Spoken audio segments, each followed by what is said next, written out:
A few moments later.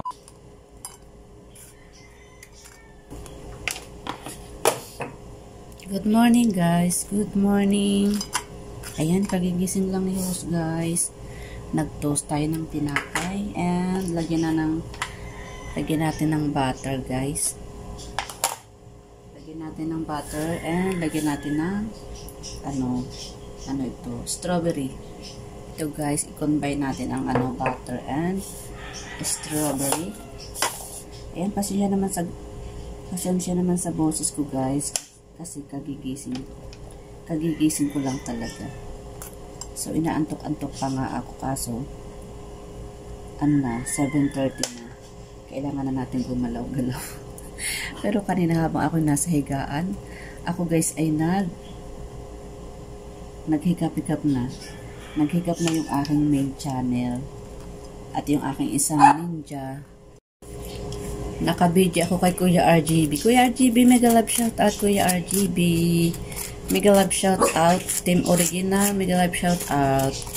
Mega love shout out guys sa lahat.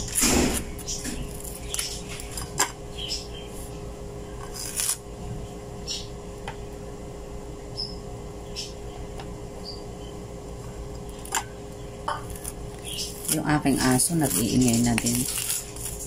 Hindi pa naman nila oras ng kain. Ang kain pa nila ay 8:30. Tapos yung aking kape guys, gumawa na rin ako ng kape. So hindi ko na videohan, sayang. Kasi wala akong pang update guys. Kaya ako ay nag-video ba. Lagyan na natin ng angori.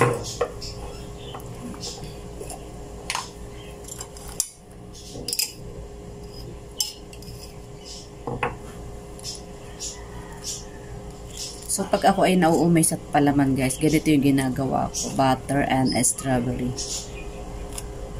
Tapos, black na coffee.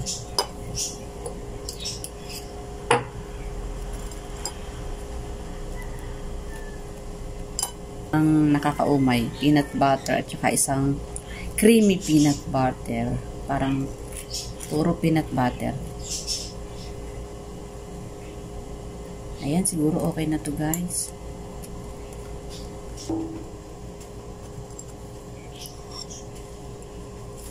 Ayan, wait lang guys. Punta tayo sa aking lamesa.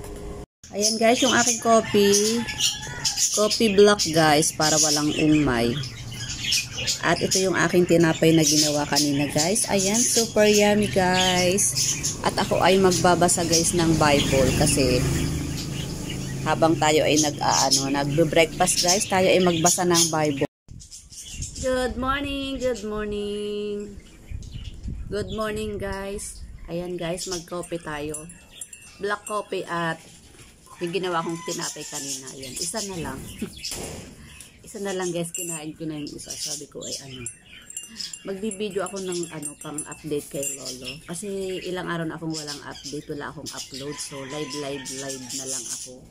Kaso, iba rin yung yung video kasi yan yung aking mga bird maingay. Sarap pakinggan ng mga huni ng ibon, guys.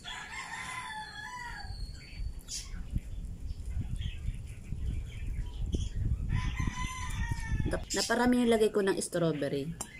Ang tamis. Tanggalin ko nga yung iba.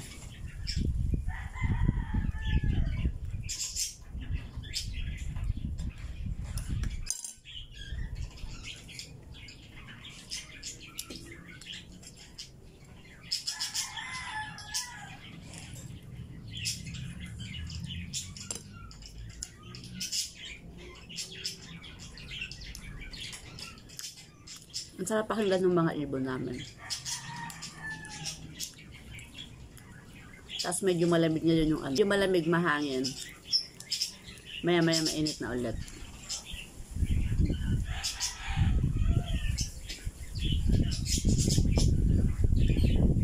O diba ang hangin? Dadala yung aking hair.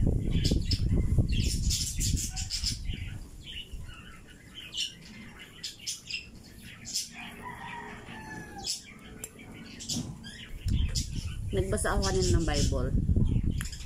Wala pa, hindi pa masyadong Hindi ko pa masyadong nai-entertain kasi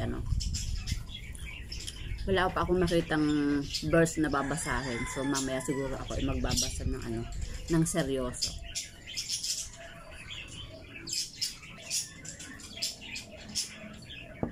A few moments later. Ayan guys, ito yung nakita ko sa aking pagbabasa dito sa sa Bible. Nasa awit tayo guys. Awit 79. Ayan, verse 9 guys. Ang sabi dito guys, pagkasana kami ay tulungan Panginoong Diyos na tagapagligtas, dahil sa ngalan mo kaming nagkasalay patawaring ganap, at ang pagpupuri sa iyo ng madlay hindi naglilikat. O ibig sabihin guys, parang humihingi sila ng tawad, parang dito, parang yung sinasabi, mahabag ka sana. Bakit may sana? Mahabag ka sana. Mahabag ka sana kami ay tulungan Panginoong Diyos na tagapagligtas, dahil sa ngalan mo kami nagkasalay patawaring ganap, at ang pagpupuri sa iyong madlay hindi naglilikat. O diba? Lahat ng tao ay nagpupuri sa Panginoong Diyos. Kaya parang sinasabi dito ay kami patawarin sana. So siguro siguro nakakaramdam na siya ng guilt, marami na siyang mga nagawang kasalanan, marami na siyang nararamdaman na yung mga pagkakamali siya. So humihingi siya ng tawad sa Panginoon. Alam nyo guys, ang Panginoon, yung paghingi natin ng tawad sa Kanya, ibubuka pa lang natin yung bibig, alam na ng Panginoon yun. Alam na ng Panginoon na hihingi tayo ng tawad. At ang Panginoon guys, hindi yan mahirap kausap, hindi yan bato. Kung ano yung laman ng puso natin at kung ano yung sasabihin natin sa Panginoon, alam na ng Panginoon yan.